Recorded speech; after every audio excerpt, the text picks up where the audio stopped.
Most people are drafting the wrong quarterbacks in fantasy football this year, and it's going to cost them winning their league. So don't make the same mistake as everybody else, because you want to target the quarterbacks who actually have upside this year, and we're going to talk about 5 of them in this video. Now, if you're not familiar, I'm Sal Vetri. I've been helping people for nearly 8 years win their fantasy leagues, and I plan to do the same for you in this video. And let's kick things off with Kyler Murray, who is currently one of the most undervalued quarterbacks in all of fantasy football, because when you look at where he currently goes, his ADP, his average draft position, he goes as the 84th overall player. He's like a 7th or 8th round fantasy pick. He's the 9th quarterback in drafts right now, going ahead of guys like Jared Goff and Caleb Williams. And in my opinion, Kyler just has so much more upside than those players. And we really just saw that upside finally last year because he stayed healthy for all 17 games. You can see that right here. He plays all 17 games compared to last year or previous years when he's getting an ACL injury in 2022 and 2023 when he's recovering from that ACL and he's not fully back. In 2024, he's finally back, another year removed from the ACL. And what does he do? He flashes as a passer, over 3,800 yards. He completes nearly 69% of his passes. And if you keep scrolling over here, the rushing upside came back. 572 rushing yards was the second most of his career. This all helped him finish as a top 12 fantasy quarterback, over 18 fantasy points per game for the 3rd straight season. Now, the only reason why he didn't finish higher in points per game is some other quarterbacks broke out last year. Baker Mayfield, Jaden Daniels, Sam Darnold. When normally that many guys, Jared Goff as well, don't break out, especially later picks in drafts. But the other reason is, well, he just ended up not having the greatest play calling and not the best surrounding cast in terms of wide receivers because Marvin Harrison busted last year. And yet, despite not having great wide receivers around him or a supporting cast outside of Trey McBride, he still finished top 10 in terms of true completion percentage. So his passing efficiency also hit near career highs, completing almost 70% of his passes.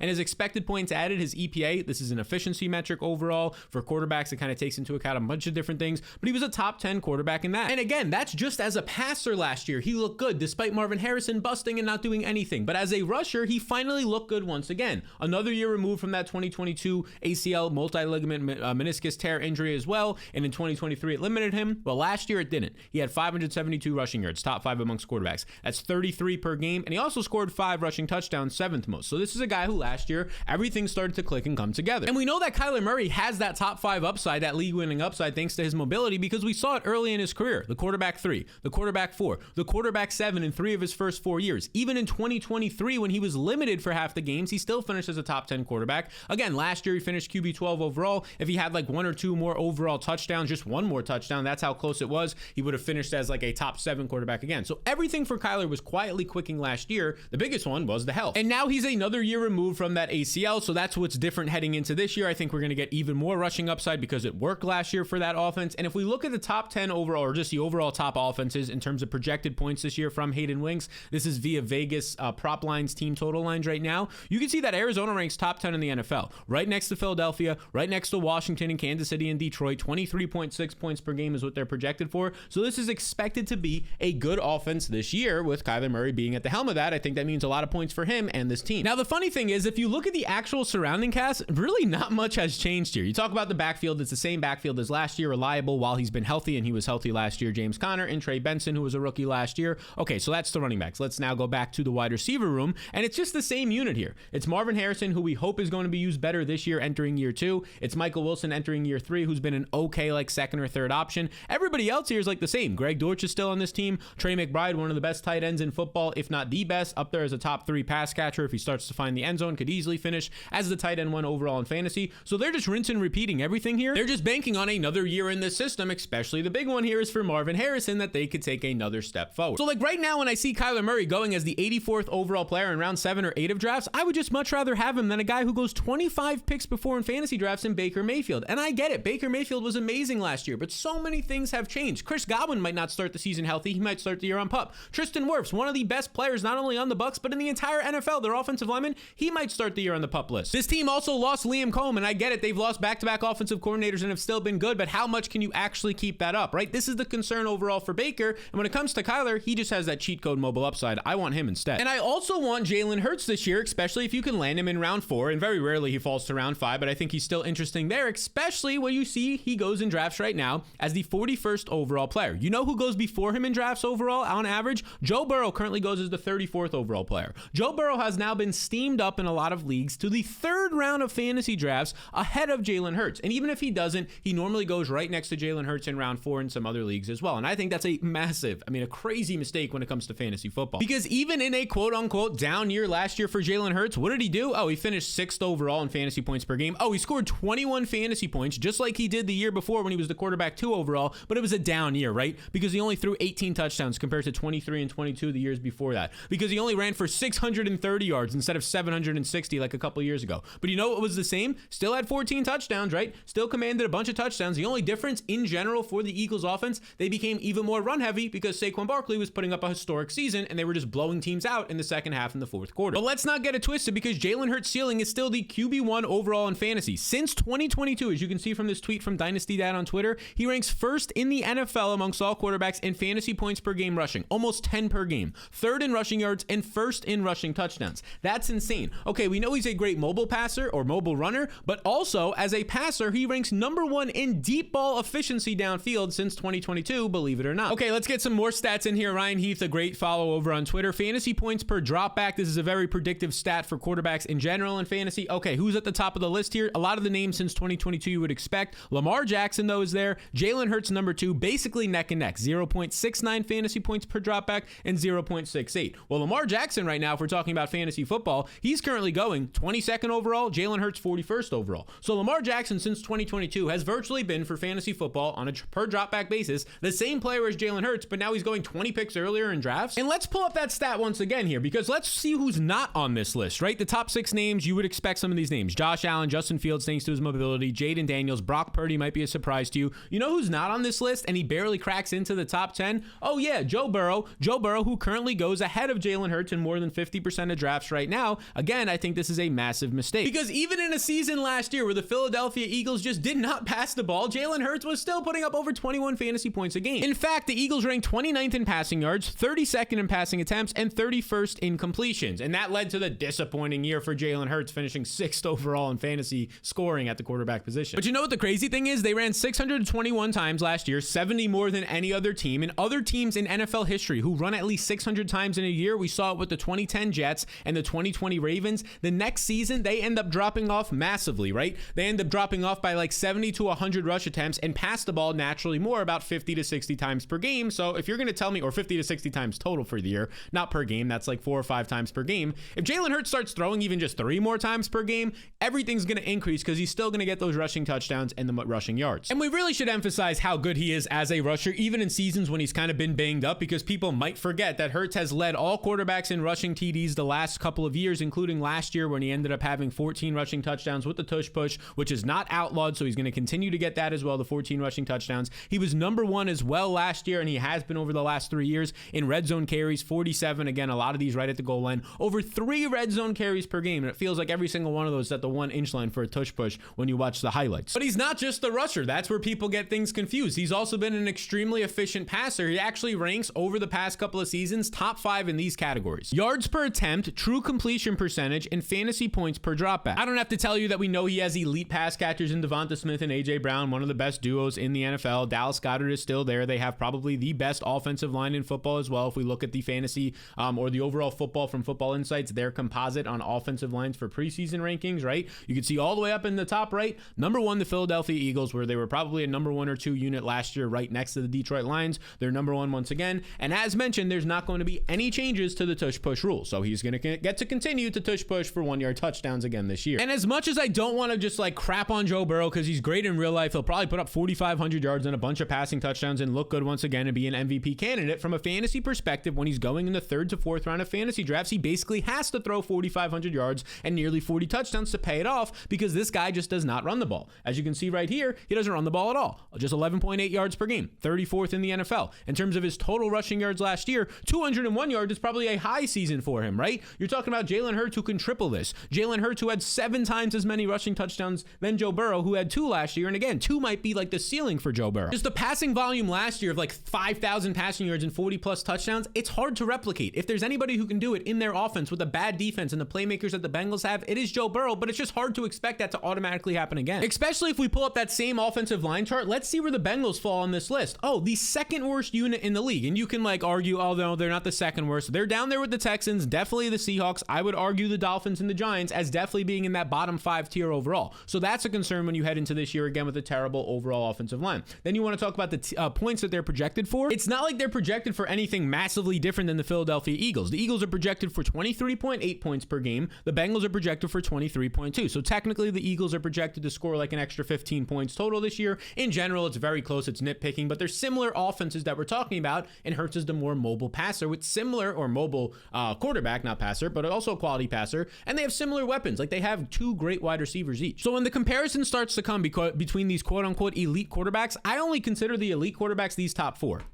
We just got it all twisted. Josh Allen, Lamar Jackson, Jaden Daniels, and Jalen Hurts. Joe Burrow is a tier break after that for me, and he's somebody I'm avoiding as a 3rd to 4th round pick in fantasy, and I would expect you to as well. Now, if you want to see exactly where I have Burrow, Hurts, and all these other quarterbacks ranked in these elite quarterbacks in my top 50 overall rankings, you could actually get that top 50 rankings to help you dominate your drafts completely free. It's linked down below right now, or you could head to fantasyrankingsfree.com. That's fantasyrankingsfree.com. It'll take you to this page. You just enter your email, which allows me to then send you the top 50 rankings. Be sure to check your spam or promotional folders just in case it lands in there. It'll be a top 50 rankings with tiers, and it'll show you the best and worst values. They'll be highlighted green or red in each round to help you dominate your draft. Now, that's linked down below, but if you're a serious fantasy player and you want my full top 250 rankings, all my other draft tools, and the in-season tools, not just from draft day, but the championship week, that's exactly why I built the Fantasy Blueprint, the tool that I use in every single one of my leagues for the past few years. And over 10,000 people are currently using it this year to smack around their friends, not only in the drafts, but week to week as well, and get a bunch of bragging rights and smack talk. If you want to check it out, it's linked down below. It'll take you to this page where you can learn a lot more about it. You can read some of the reviews that people who used it last year and are now using it again this year say right here. It's at jointheblueprint.com. Again, that is jointheblueprint.com, or there'll also be a link in the description below. There's limited spots left. I'm not going to have endless amount of spots. There's already limited spots, so if you want to get in, right now is your chance. Now let's get back into it with Brock Purdy, somebody who I think is maybe the most disrespected fantasy quarterbacks in drafts right now, because this guy, he might be my favorite quarterback pick. Look where he currently goes. 97th overall. We're talking about an 8th to 9th round pick. He barely is going as a top 12 quarterback in fantasy. After guys like Jared Goff, I mean, I might actually laugh. He's currently going after Jared Goff. It's like people are just looking at the box score finishes last year and saying, yep, I'm going to take that guy over the next guy. They're not looking at anything that happened this offseason or the context from last year, because that context is extremely important. Brock Purdy last year finished as a top 10 quarterback in fantasy points per game, despite leaving one of these games early with an injury, despite playing in bad weather in 2 of those games, despite not having a healthy Deebo Samuel, a healthy Christian McCaffrey, or a healthy Brandon Ayuk for basically the entire season. Oh, but despite that, he still ranked top 10 in passing yards per game. He ranked 7th in passing attempts. Again, he was a top 10 fantasy quarterback. And let's look at his rushing yards. Very quietly last year, Brock Purdy took off again, despite missing some time and playing in bad weather. 321 yards per game, or 323 yards rushing, over 20 yards per game rushing. Again, that's good. It's not like a elite cheat code upside like your Jalen Hurts we talked about earlier, or even Kyler Murray, but it is still very respectable, and it gives you a nice floor in fantasy. And I showed you this stat earlier. Fantasy points per dropback leaders the last 3 seasons. We talked about the elite quarterbacks that are all in here because of their mobile rushing upside. Lamar, Jalen Hurts, Josh Allen, Jaden Daniels, Justin Fields. You know the other guy who's in here? It's Brock Purdy. Yes, Brock Purdy is right below Jaden Daniels the last 3 years on a per game basis for fantasy points per dropback. That's how efficient he's been. A couple of years ago, he was very efficient in terms of passing touchdowns. Last year, it all kind of came together. The year before that, he was an MVP candidate. He's been good, not only in real life, but fantasy. And again, he did it last year despite not having any of those weapons, playing in bad weather. He also had a beat up and banged up offensive line as well. And if we actually look at what Brock Purdy was doing the final 12 games of the season, once his offense got dialed, despite playing in some bad weather games during this time, 20.7 fantasy points per game, over 250 passing yards per game. He was a top 5 quarterback during this time. And look at this metric right here. This is games excluding the bad weather. So this is from Fantasy Points as well. You can see here, games excluding the bad weather. Look at the quarterback leaders the final 12 weeks of the season. Number 1, Lamar. Number 2, Josh Allen. You would expect those guys are in the MVP race. Number 3 was Brock Purdy, ahead of Joe Burrow, Baker, Jalen Hurts, all these guys. Purdy was a top 3 quarterback when you exclude those bad weather snaps. And now he's going to enter 2025 with arguably, depending on the metric that you look at, the best schedule, easiest schedule in the NFL, which is exactly why the 49ers offense is projected, if we use this stat here yet again from Hayden Winks over on Twitter, in terms of points per game this year. Buffalo 25.3, Baltimore 25.2, and number 3 is San Francisco at 25.1. Virtually projected to score the most points per game this year. That feels really good. You can see that stat that we were talking about from Ryan Heath right here.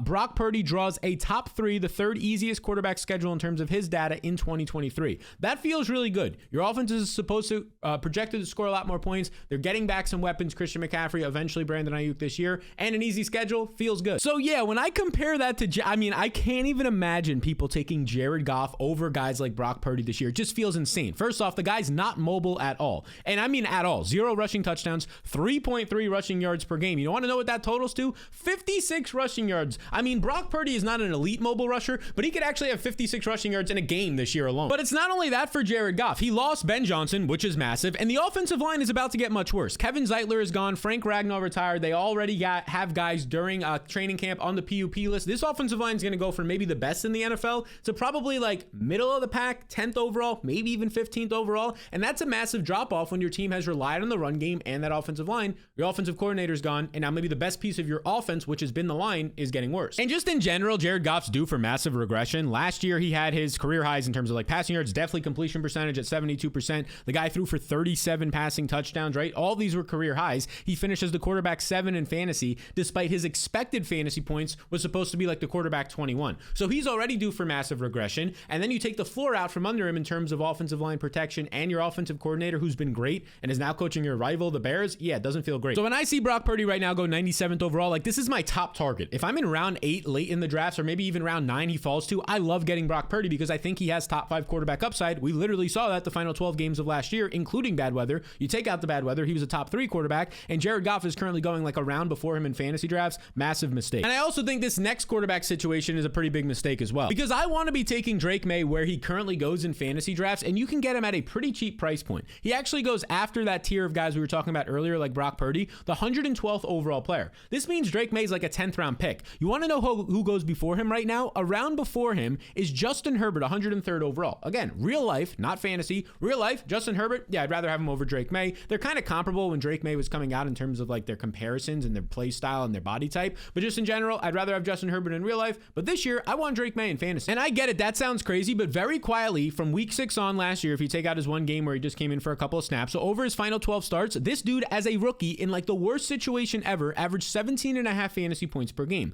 meaning that he was a top 12 fantasy quarterback as a rookie with literally zero support. Terrible coaching, awful offensive line, no pass catchers at all. Like he was relying on a slot receiver, Demario Douglas, and a tight end as his best weapons. Those guys are like 4th options on any other offense. But despite this, Drake May had a lot of success, and a lot of it had to do with his fantasy cheat code, his rushing upside. He ranks 2nd in the NFL according to Fantasy Points data in scramble yards per game, only behind Jaden Daniels, 36 per game for Jaden Daniels. Drake May 31st in the NFL. And Drake May last year, the coaches have already come out and said they didn't want to run the ball with Drake May on design runs because they didn't want to get him hurt. Imagine now with a better offensive line, better coaching staff, maybe they give him some more design runs per game, so you take those scrambles and design runs, that could go from 30 rushing yards per game to maybe 40 plus, and that's when he really breaks out. Now, according to the team changes tracker in my fantasy blueprint, again, check it out at jointheblueprint.com, only a couple spots left right now. You can see Will Campbell, a top 5 overall pick. The offensive line was improved by adding him, and their other, probably going to play right tackle, Morgan Moses, a veteran. He's a stable piece along the offensive lines for past years for other teams. But it's not just the offensive line, because if we look at that team changes tracker again right here, oh, they added 2nd round pick in Travion Henderson. Oh, a 3rd round pick in Kyle Williams. We'll see what he could do in camp. Oh, a reliable veteran in Matt Collins who could be a red zone body or a 3rd down player, or a 3rd down player, wide receiver 3. Oh, Stefon Diggs, who's already healthy entering training camp. Stefon Diggs, who's 8 months removed from an ACL as of this recording, but looks healthy, 100% cleared. I know he's 32 coming off of an injury, or 31, but Stefon Diggs is a massive upgrade, even at this age, coming off of an injury, than guys like Jalen Polk and Javon Baker, rookies last year who did nothing on the outside for this team. Of course, you get the upgrade in the coaching staff from Mike Vrabel and Josh McDaniels, the offensive coordinator, which I think is a big difference. And then you look at some of these other stats here, like Drake May, how good he was as a rusher last year, according to ZB over on Twitter. Drake May was historically good as a rookie right here. 1st in yards per attempt, 1st in success rate last year as a rusher, 31 yards per game off scrambles. Honestly, he can get even better, like we said, if there's more design runs. So when you start to tell me that he's falling past Justin Herbert by like a round in drafts right now, I get it. Justin Herbert has a big arm. He has Ladd McConkey, but this is still a run-first offense with Amarion Hampton. We'll see if Najee Harris, when and if he comes back for the Chargers. Still a run-first offense behind a good offensive line. I don't think they're going to be throwing the ball 35 to 40 times per game like maybe you can get with Drake May, although I don't expect that either. But Drake May goes later, has more rushing upside in my opinion. And just in general, if you're telling me I can get him 1 round later, I think he has a higher ceiling than Justin Herbert, which sounds crazy. Again, not in real life, but fantasy, because he could unlock maybe that like 40 to 45 rushing yards per game. So although Herbert is good, last year we saw with Jim Harbaugh in his first season, the pass attempts per game just fell off a cliff, which was basically expected. As you can see right here, in past seasons, he ended up having 699 pass attempts. Last year, he ends up going down to 504 when he ended up staying healthy. Of course, the year before that in 2023, he was hurt, so it dropped off to 456. But you go from his last healthy season, nearly 700 pass attempts, which is insane, was like a league high, to then 504 is a pretty big drop off. If you're talking about his pass attempts per game during that year, less than 30 per game was a career low for Justin Herbert. And I think you're just going to see similar this year because they invested in Amarion Hampton in the first round and want to run the ball under Jim Harbaugh. But Drake May, on the other hand, basically gives you everything you want, especially since he goes later in fantasy drafts. You get the dual threat ability, the upgraded weapons there now, a growing growing offense, a proven college track record that translated in a terrible situation last year. So when I pull up again the ADP, give me Drake May as the quarterback 18 in round 10 of fantasy drafts as the 112th overall pick, ahead of Justin Herbert, who currently goes like a round before him. Now, before we get into the next quarterback who I love in those later rounds of the drafts, hit the subscribe button if you haven't already. It takes 2 seconds. Double check that you have the subscribe button hit. The more people that subscribe, it allows me to put out even more content because more people are seeing it. We get more advertisers, all that type of stuff. We're close to 200,000, so if you can hit the subscribe button, takes 2 seconds, goes a long way. Now, that quarterback that I like in the later rounds of drafts is JJ McCarthy, because I'll just keep it simple with this one. In terms of like the guys who go this late in drafts, 121st overall, an 11th round pick right now in fantasy football, I think this is the guy that you can get the latest who can actually finish as not only a top 10 quarterback, but maybe like a borderline top 5 quarterback. Heck, Sam Darnold in the exact same offense with the same pass catchers, same coaching staff in Minnesota last year, he was able to finish as a top 10 quarterback, and I think JJ McCarthy might be in a better situation. And I'm not going to say JJ McCarthy off the bat is better than Sam Darnold or anything like that, but I think it's a better situation because, okay, well, we still have Justin Jefferson and Jordan Addison, both guys in their prime. We get a TJ Hockenson another year removed from his ACL, right? Sam Darnold did not have TJ Hockenson for basically the entire year until Thanksgiving last year. And this offensive line, if we look at what they did this offseason, is so much improved. Christian Darrisaw comes off injury. Brian O'Neill still there. Great. First round pick on Donovan Jackson. They go and get center Ryan Kelly from the Colts. Okay, maybe not the greatest player, but then they get a guard and Will Fries from the Colts. This is now a top 10 offensive line, in my opinion, in the NFL. And I believe that that's backed up from this tweet that you can see right here. If we look at this same tweet from earlier where the Eagles were number 1 at the top, if you go down this, you can see the Broncos number 2. I agree with that. The Bucks number 3. I would say now with the Tristan Wirfs injury, maybe not. The Lions number 4. This, I believe, was put together before some of that other news in terms of Frank Ragnow retiring. So I would say they're outside the top 5, probably outside the top 10. And then you get the Vikings top 5 right here. Maybe the most improved offensive line. The only other offensive line that got that much improved was their division rivals, the Bears. But this is a probably better situation right now for JJ McCarthy than Darnold had even last year when he was a top 10 fantasy quarterback. In terms of all the early season reports, you can see this is actually right here, Justin Jefferson talking about JJ McCarthy. I think JJ McCarthy is becoming more confident, more settled in. I would like to, as his teammate, just make him dial in every chance that I get. He was talking about him basically saying he's been confident this preseason. Last year, it went a long way. Kevin O'Connell, the head coach, would spend 1 hour every single day with JJ McCarthy. Every single day. 1 hour with the guy, right? A guy who wasn't even playing. He was out for the season to make sure that he was ready for this moment right now. And McCarthy in college wasn't some slouch. He won the national championship with the Vikings. He was extremely efficient. He was very quietly efficient as well as a rusher, believe it or not. He was elusive. He was top 5 in elusive rating. So this guy has quietly some sneaky rushing upside as well. I'm talking about probably even better than guys like Brock Purdy we talked about earlier, getting 20 rushing yards per game. I think McCarthy has the ability to hit like a 450 rushing yard per game season. I keep saying rushing yard per game. Obviously, I meant 450 total rushing yards for the season. That'd be insane. I mean, imagine 450. Anyways, so I see JJ McCarthy right now going as the 121st overall pick, about a half a round to a round later than Jordan Love of the Packers, and even after CJ Stroud around later than him. And I think that these are just massive mistakes. Now, I get it. Jordan Love is still in a quality offense. He's an ascending player. He looked great in his first year taking over for Aaron Rodgers. Last year, he dealt with multiple different injuries, not only to start the year, if we pull those up right here. He started the year with that MCL sprain, so he missed time, and Malik Willis came in mid-season. He ends up getting a groin injury, so he was just never really 100% healthy in terms of like his mobility in the pocket, his rushing upside, his overall play, which led to the Packers running the ball a lot more with Josh Jacobs and their backups. So I do think Green Bay's probably going to throw the ball a little bit more this year. They get Matthew Golden. You're hoping the offense looks better from a passing perspective. But even with all these things in mind, if you're telling me I can get JJ McCarthy later, I think JJ McCarthy has the better head coach in Kevin O'Connell. Matt LaFleur is great, but I think he has the better head coach. I think he has the better, definitely surrounding pieces when you're talking about Justin Jefferson, TJ Hockenson, Jordan Addison, the better offensive line. I just rather have JJ McCarthy, especially since he's cheaper. I actually believe there's a chance that he has top 5 upside this year, a chance, and I don't really see it as much or a lesser chance for Jordan Love. So those are the 5 quarterbacks that you should be taking instead of the ones that everybody else is taking right now, and just flat out everybody else, in my opinion, is wrong. Now, again, if you want to see the rest of my quarterback rankings and the guys that are my wants and avoids, not only at the quarterback position, but overall, make sure you check out the Fantasy Blueprint or just go to jointheblueprint.com. That will be linked down below. So these are the quarterbacks that you want to be taking, but if you want to see 6 players that if you draft them, they might wreck your fantasy season this year, well, you can check out this video right here. I think it's going to help you avoid some guys who might actually tank your year.